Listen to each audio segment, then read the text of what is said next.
Welcome to steno dictation. अगर आप हमारे चैनल पर नए हैं तो हमारे चैनल को सब्सक्राइब करें और बेल आइकन ज़रूर दबाएं। डिक्टेशन 5 सेकंड बाद शुरू होगा। स्टार्ट। दिल्ली मेरठ एक्सप्रेसवे पर हुए एक भीषण हादसे में कार सवार 6 लोगों की मौत ने फिर यह बताया कि अपने देश में जैसे जैसे अच्छी सड़कें बन रही हैं वैसे वैसे ही दुर्घटनाएं भी बढ़ रही हैं और उनमें जान गंवाने वालों की संख्या भी। दिल्ली मेरठ एक्सप्रेसवे पर हादसा इसलिए हुआ क्योंकि एक कार की भिड़ंत गलत दिशा से आ रही बस से हो गई। यह अंधेरगर्दी ही है कि यह बस करीब 8 किमी तक गलत दिशा में चलती रही, लेकिन किसी ने उसे रोका टोका नहीं। आखिर कोई यह देखने वाला क्यों नहीं था कि बस चालक ट्रैफिक नियमों की अनदेखी कर अपनी और दूसरों की जान जोखिम में डाल रहा है। जैसा दर्दनाक हादसा दिल्ली मेरठ एक्सप्रेसवे पर हुआ वैसे देश भर में होते ही रहते हैं।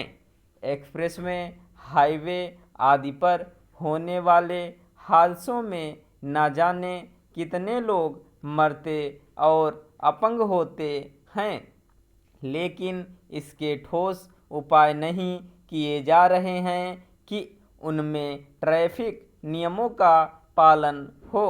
यह तो बिल्कुल भी नहीं होना चाहिए कि एक्सप्रेसवे या हाईवे पर गलत दिशा में वाहन चले, लेकिन ऐसा खूब होता है। इतना ही नहीं, तेज गति के लिए उपयुक्त इन मार्गों पर हर किस्म के वाहन गलत तरीके से चलते हैं। एक्सप्रेसवे पर दोपहिया वाहन भी दिख जाते हैं और कभी कभी तो 3 सवारी के साथ ट्रैफिक नियमों का ऐसा खुला उल्लंघन ही जानलेवा दुर्घटनाओं का कारण बनता है।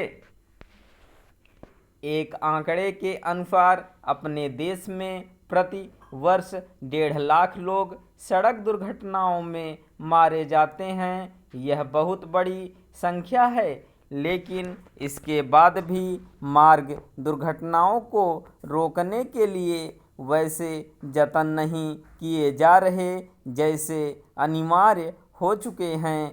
अपने देश में यातायात पुलिस की भारी कमी है, लेकिन उसे दूर करने का काम प्राथमिकता से बाहर है। जहां कहीं एक्सप्रेसवे, हाईवे आदि पर यातायात पुलिसकर्मी होते भी हैं, वे खानापूरी करते हैं। वे यातायात नियमों का उल्लंघन करने वालों का चालान कर कर्तव्य की इत्फिरी कर लेते हैं।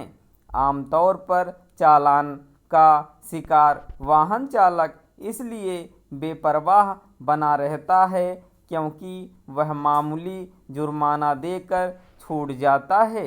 दिल्ली मेरठ एक्सप्रेसवे पर जो बस कार सवार लोगों के लिए काल बनी, उसका कम से कम 15 बार चालान हो चुका था।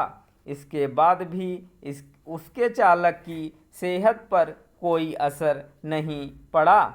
यह समझा जाना चाहिए कि इस तरह के दिखावे के चालान से अराजक यातायात और उसके चलते होने वाले जानलेवा हादसों पर लगाम नहीं लगने वाली।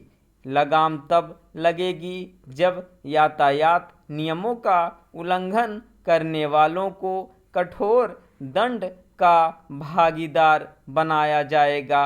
इसी के साथ लोगों को यातायात नियमों के प्रति जागरूक करने की भी सख्त आवश्यकता है, क्योंकि अभी तो स्थिति यह है कि लोग यह जानते हुए भी मनमाने तरीके से वाहन चलाते हैं। कि वे सीसीटीवी कैमरों में कैद हो सकते हैं। स्टॉप।